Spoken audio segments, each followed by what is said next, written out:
Ayun mga kadyan, yung sayote natin, medyo lumaki na. Luming.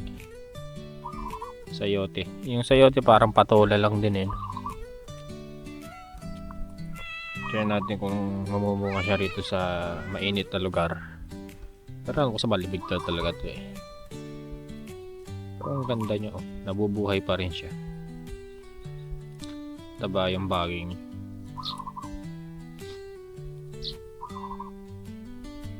Tapos inayos ko yung ating arko dito. Tinali ko dito sa malunggay para mas tumibay ng konti. Naka-arko ang malunggay. Kinalawang na to. Ito yung malunggay yung sasalo.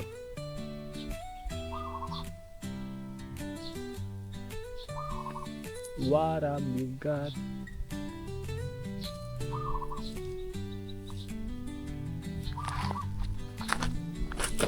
I did it my way.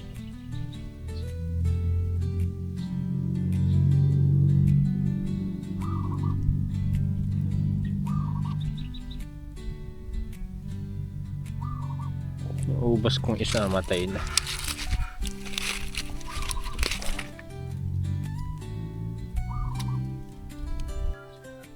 Kulang na yung ating budget. Pagkasahod na siguro tsaka bibili tayo ulit ng pintura.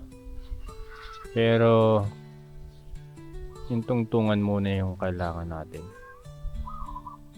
Yung kinis sa camera sa personal, okay lang naman. Ganda. Garahin na lang mga kadyan. Kailangan ko ng 50 kyaw para sa garahin natin.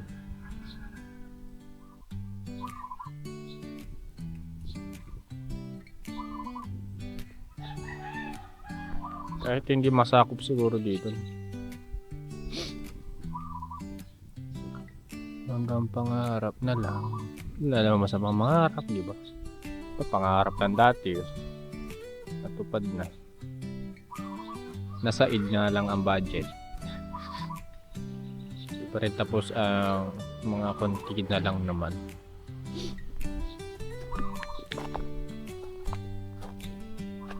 Ganda talaga pag may pintura. Pero maganda rin naman yung bare concrete lang.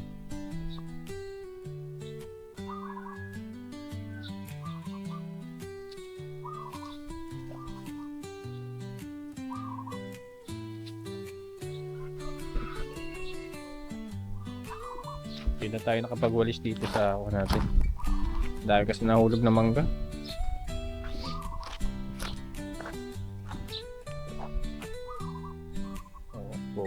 Pogi na ng ating bahay. Memories. Nasalagyan ko dito ng terrace na maliit. Yung pasililong. Oh.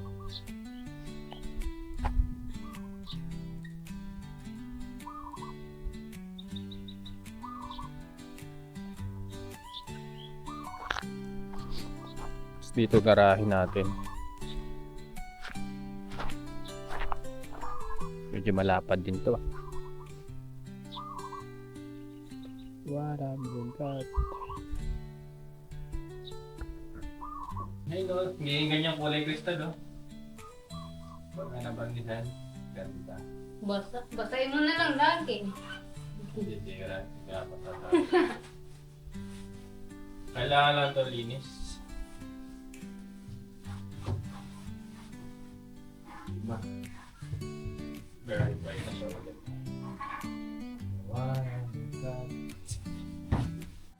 Tempo mga kadyan na pinunasan po muna natin ng basahan tong ating pintuan para mawala po yung alikabok at mga sapot ng gagambayan para mas makapit po pagka oras na binarnisan na po natin. Ayan.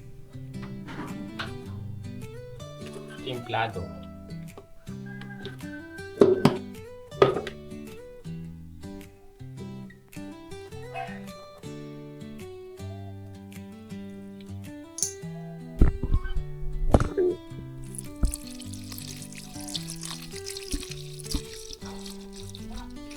Sa walnut.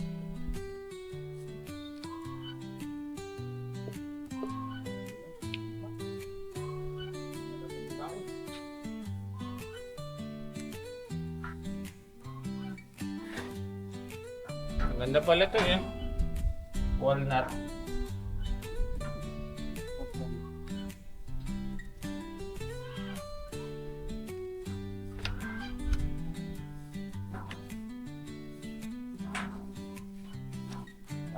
Dito Cesar.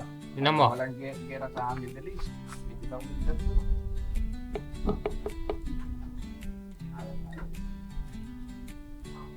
Nasabugan pa siya ron. Ito pala na itong one.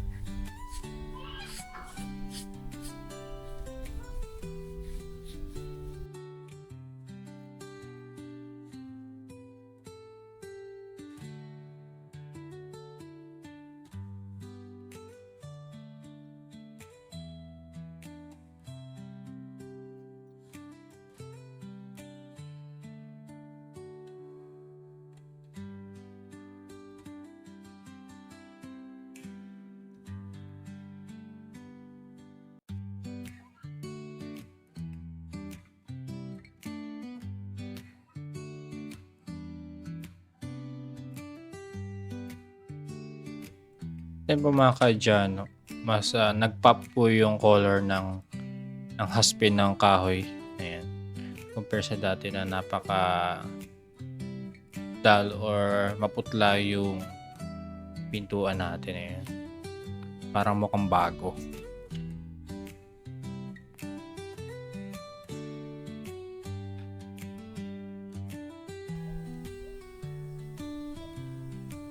Umagos.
At so ayun po mga kadyano, bali po dito tayo nagbabarnish dito sa ating hamba sa labas. Then isusunod ko naman yung bandang loob pa yan. Napakaganda talaga pagka meron na siyang varnish, kitang-kita yung kulay ng kahoy. Ayan.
Ay mga kadyano, nabarnish na natin yung ating pinto dito sa main door natin sa sala. Ayan. Beautiful, di ba? Shiny. Medyo kasi, walnut kasi yung kulay nito, kaya siya medyo dark siya. Tinagay ko lang dito sa may ko natin, stand eh. Pero mukha namang light pagka sa personal. Very shiny. Sapa siya.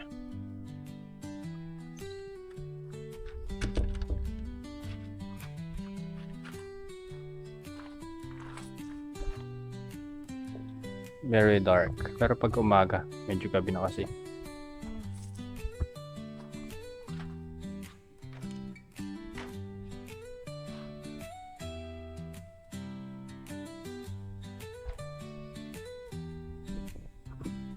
Tada! Ganda! Bongga! Bongga kaday! Nabarnisan na natin, Ming Ming. Ayos ba, Ming? Ayos ba, Mutya? Ang ganda na yung ating pintuan. Kaso dalawang bote yung nagastos ko dito. Sa isang pintuan lang. Tapos may hamba. Akala ko kasya na dito sa may tatlong pintuan natin. Hindi ba pala? Sinecond coat ko lang. Pero okay naman siya. Yung unang coat, sinipsip ng ng kahoy. Pintab. Oh.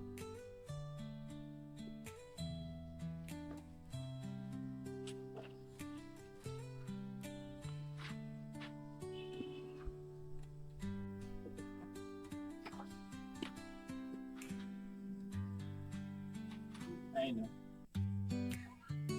Ang dami. Parang bago yung ating pintuan. 2 years na siya dyan. Ay, 1 taon pa lang pala yung pinto. Yung hambad at 2 taon na. Parang bagong bahay, oh. Bongga.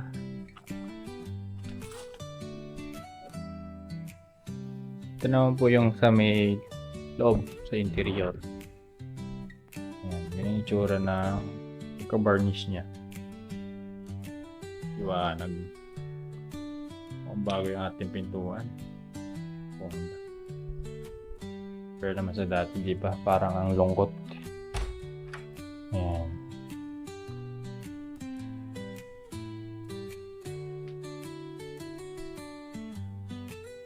Ganda na niya. Sheesh! Ayun mga kadyano. Nabarnisan na natin. Ang ganda-ganda ng ating pintuan. Kita nyo yan. Ako pala gumawa niyan. So, kailangan ng pintor. Yabang, no? At naman, pagka nakalabas-labas tayo, isasabay natin itong pinto. Siguro 4 na bote ng varnish yung bibili natin.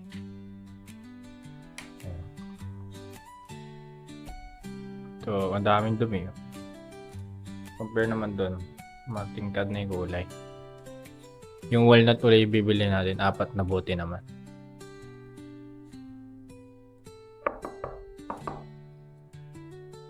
Yung kay Crystal kasi pininturahan na niya eh. Sa tuloy. Ganda, oh. Sheesh! Pang mayaman. Ubos na yung 2 bote eh. Kailangan pa ng 4 na bote pala. Mabuti. Maganda yung sinuggest ng pintor sa akin. Sa pinagbilang ko ng varnish. Maganda yung walnut. Patingkad yung kulay niya. Akala ko medyo dark siya. Medyo pala. Yellowish. Parang kahoy lang din.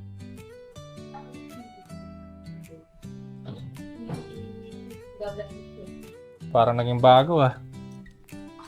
The transformation. Ganda. I'm amazing. Ups amazing stories. Ito na may susunod ko. Ito kasi plywood lang eh. Ang mahal-mahal plywood lang. Pero, doble kasi price niya nun eh. Pero kung tutuusin, dapat solid na lang pinabili ko dito. Ulit nasa loob lang. Gusto ko solid lahat eh. Tingnan mo, oh. Nagbe-bend. Masayo. Oh.